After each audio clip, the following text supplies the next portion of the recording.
finally, for this session, we've got Professor Harald Haas to talk about the UK Federated Telecoms Research Hubs. Thank you. So where is he? So let's just click along.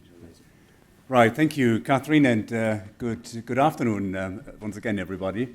So I would like to talk through, in a very fast way, through the interventions that the UK government has introduced, or some of the interventions towards really future telecoms. And the Federated Telecoms Hubs is sort of the one that I'm talking about, which is coming from an intervention of £70 million last year into two tranches. And one is the one at the top is on an intervention for what we call Innovate UK on more business-oriented translational funding. And the bottom one, the green one, is about the research. And there's four interventions that you see there listed, the four hubs. I'll talk about these hubs in a minute, as well as some experimental infrastructure.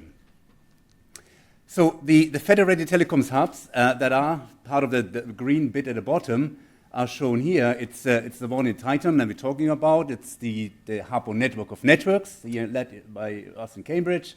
The hub on all-spectrum connectivity is led by Dominic O'Brien, Professor O'Brien, who sits here, who's doing the work on that hub. I'll talk a bit about it later. But there's also JEDDA, the hub on cloud computing, led by Professor Julie McCann, who's sitting up there.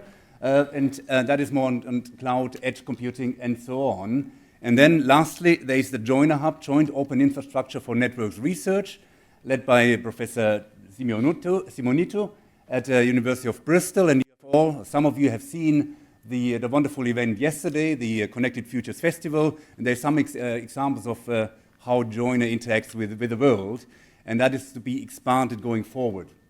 So you have the hubs, but importantly, I want to highlight the red bits on the left, where we have obviously the fundamental research, the ideas of creating ideas and papers, but we want to instill a culture in our hubs of think patent first before paper. So we want to create new patents, new inventions that will then be coming into an IPR pool. And the IPR pool is then used to build minimum viable products, to build seed sort of products, proof of concepts that we want to then commercialize. And that's why we have also a standardization and a commercialization director that looks at finding investors that connects to our research, venture capitalists, as well as angel investors that really come and help support our initiatives and translate research out of the labs. Skills is another big topic, and that is a big gap we have in the UK. With Joiner, there's a platform where we can develop skills on all levels. And we also have sort of marketing in order to create a one-stop shop in terms of entrance to UK research with that function. So this is the governance, what we call the FDH governance, and that is linked to all the hubs. And the hubs work together. They're not working in isolation. I quickly run through the hubs. The Titan is on network of networks, really trying to connect the wired world, the new fibers, so hollow-core fibers, looking at the terrestrial networks, non-terrestrial aerial platforms, hubs, as well as satellite and intersatellite, but we also go underwater because we need to see networks not only be used for civil use cases, but more, sadly, also for defense use cases. So we take the underwater as well into that mix of non-terrestrial, or in networks of networks. We have 20 partners, not only academic institutions, we have research institutes that you see there in blue. So quite a rich and widely spread activity within our partners within Titan.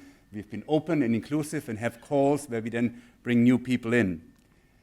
So we are structured in Titan into 6 what we call lighthouse projects that cover sort of network intelligence, radio communications, optical wireless communications, fiber comms, solar core fiber, for example, and non-terrestrial networks, as well as, importantly, quantum.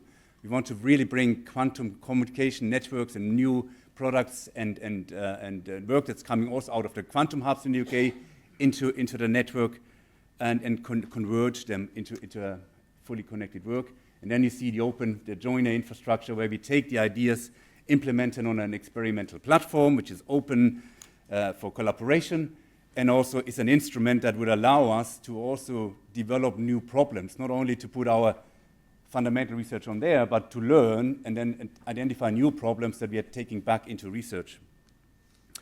There's the JEDA Hub, the Julie McCann's Hub. That is, again, you see the spread of universities, the partners that are part of JEDA.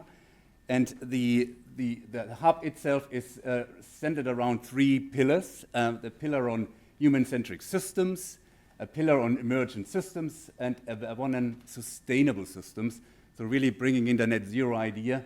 And around these 3 pillars, there are work streams, multiple work streams that you see here. So you get a finer grid of work that's going on within each of these pillars, so we can expand that. And from these pillars and work streams, JEDA has derived a number of projects that are supported across the partners and also with international collaborations. And there is a main topic here is on sensing and integrated sensing and communications, and on RAN architectures, and really taking radio access networks into the world of future telecommunications 6G. Dominic O'Brien's hub on all spectrum connectivity. Again, you see the number of universities that are involved in the UK. It looks at really bringing the physical layer world, spectrum, into the mix of our research challenges. It includes spectrum sharing, includes spectrum expansion, not only the radio spectrum, looking at terahertz, looking at optical, and that within a system, growing system context. And you see the research topics that are covered within these various activities. HUSC is sort of, again, centered around challenges, not pillars, it's challenges. There's challenge on adaptivity, a challenge on security, a challenge on connectivity. And these challenges are listed there that are really will be used to drive sort of innovation through looking at spectrum. And you see the spectrum there that is covered. Lastly, Joiner. Joiner is the hub, as I said, on net experimentation. It is connecting 11 labs in the UK with a fully connected high-speed network. The labs that you see there are equipped with so-called Joiner nodes. There's a mobile Joiner node as well that drives around the country. And one of the major activities within Joiner is spectrum sensing, really measuring how spectrum is used, supporting Ofcom and others, regulators, to find out how intelligently can we share spectrum, because a lot of RF spectrum is not used all the time. So the question is, how do we fairly share it without impeding those who have spent a lot of money in getting spectrum? That's one work stream that's happening there. The other one is the ORAN and non-terrestrial network emulation platforms that are added. And some of these nodes have a capability to connect to LEO satellites. So NTN connectivity is part of Joiner. It is a network that allows large-scale experimentation, collaboration, training of so researchers, and not only researchers, but also people that come from industry, work on Joiner, get new experiences, and bring also experiences in from industry into the Joiner network. The idea is to have early prototypes. I mentioned these proof of concept, minimum viable products out of the research. Joiner would be a first go-to market, if you want, towards testing these minimum viable products and prototypes. And we want to, again, IP, usually research in universities, and IP in research in universities is a piece of paper. Let's say this is a great idea. We have tested it on TRL level 3 in the lab. But here is a way to test new ideas to higher technology readiness levels and really attract more interest into the viability and the exciting things that the IP that is developed could do. Skills I've mentioned, and then system level research is very important, because sometimes in communication networks are so complex, we tend to look at our little niche, but improve our niche, but our niche improvement in an end-to-end context may not be really visible. That allows us to really validate ideas across the entire platform of research within this complex network. So I've summarized the outcomes of Joiner in that slide, not going into very details because we are pressed on time.